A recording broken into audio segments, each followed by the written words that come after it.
As part of Netflix's partnership with Sony, we're beginning to see more and more content come to the streaming platform. Vivo is the newest musical from Sony Pictures Animation, and it stars Lin-Manuel Miranda in the title role. So let's get our groove on.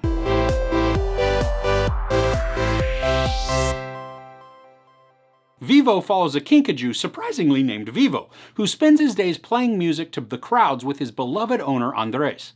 Famous singer Marta Sandoval invites her old partner Andres to her farewell concert, but when tragedy strikes, it's up to Vivo to deliver a message that Andres never could, a love letter to Marta in the form of a song.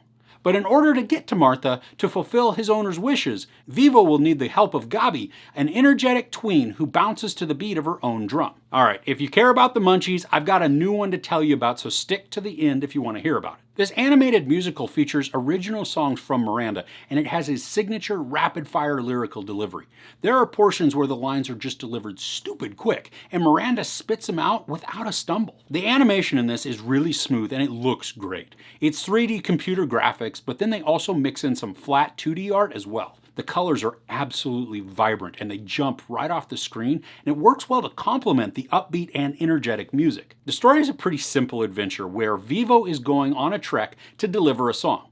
Along the way, he's going to encounter obstacles and difficulties, but each new challenge allows for his character, as well as his human companion Gabi, to stretch and grow. While Vivo is a fun character, Gabi really steals the show. She's someone who doesn't want to fit into the norm. Now, she looks like she's been stuck in the 80s. She's got this checkered tie with neon-colored clothing. Now, the interactions with her mom as she's told to change into a Girl Scout-esque uniform just to go out and sell treats, they're funny because anyone that's ever bucked the system and not wanted to conform can relate. A dynamic that I like in this story is that while we, as the audience, can hear the animals speaking, all the other humans in the movie only hear squeaks and squawks as the animals communicate. We're let into each side of the world while the characters struggle to communicate. The music is really good in this.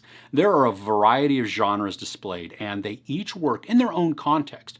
One song that is sung by Gabi is certainly an earworm. Now, I didn't really resonate with it, but the lyrics got stuck in my head, and I can appreciate the art. And I think that's one of the strengths of this movie also, that there are so many different types of music represented that most of it is bound to stick with you. As I said before, the story is a simple one, which then also makes it predictable, and I'm totally okay with it being that way. It's 95 minutes, and it takes me on an enjoyable ride with enough scene changes to keep it exciting, but not frenetic and chaotic. The story flows well, and I think it provides a good mix of slapstick comedy and drama to give it some emotion while still satisfying both kids and adults. And there are some really touching moments to the story too. And while younger kids may not pick up on them, I think they'll resonate well with adults and make the story just that much more enjoyable. The themes of love, following your heart, and the pressures to conform, they're examined here. And they don't get too schmaltzy or preachy with it, but they are present enough to have an effective influence on the story. Now, at points, Gabi does get a little sassy with her mom, and if our boys were younger and we were watching it together, I'd be a tiny bit concerned that they would try to mimic that behavior. Now, it's not like the kid is a horrible tyrant threatening temper tantrums. Say that 3 times fast.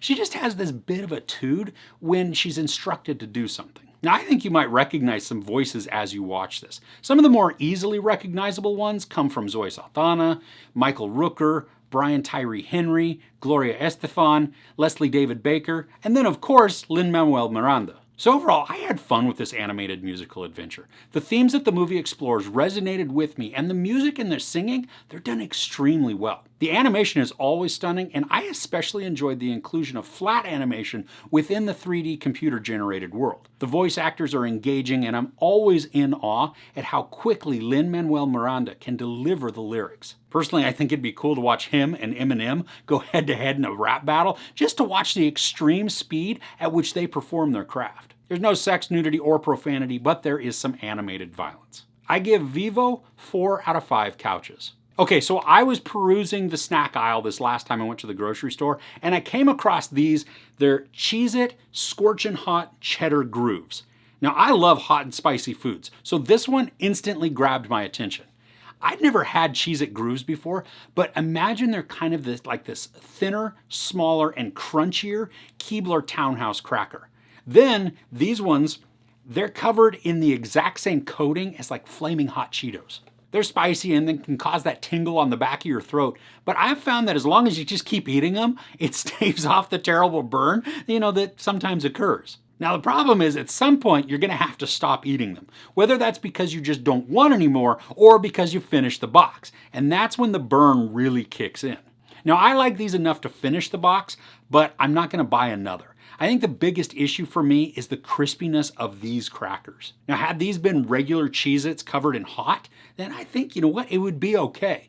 The cracker you do use in these though, it didn't really do it for me. At least though they're not terribly expensive, so if you do decide to try a box, you're not out a ton of cash. I think this box was like about $4. So have you tried the scorching hot cheddar grooves before? Are you a fan? What's a snack that you think I should try to find? And then I'll review it. I'd love to know your suggestions in the comments. If you enjoyed this review, please give it a like. Also, don't forget to share and subscribe. I'm Chris. This is Movies and Munchies. Thanks for couching with me. And as an addendum to the recommendations for food that I should try, I don't do really, really weird stuff.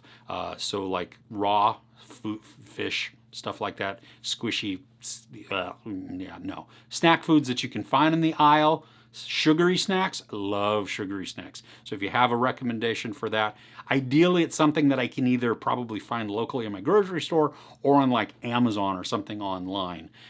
Because I know there are some regional things that are probably outstanding, but you can't get them or they cost a ton to grab them. So either way, anyway, I'd love to know the suggestions.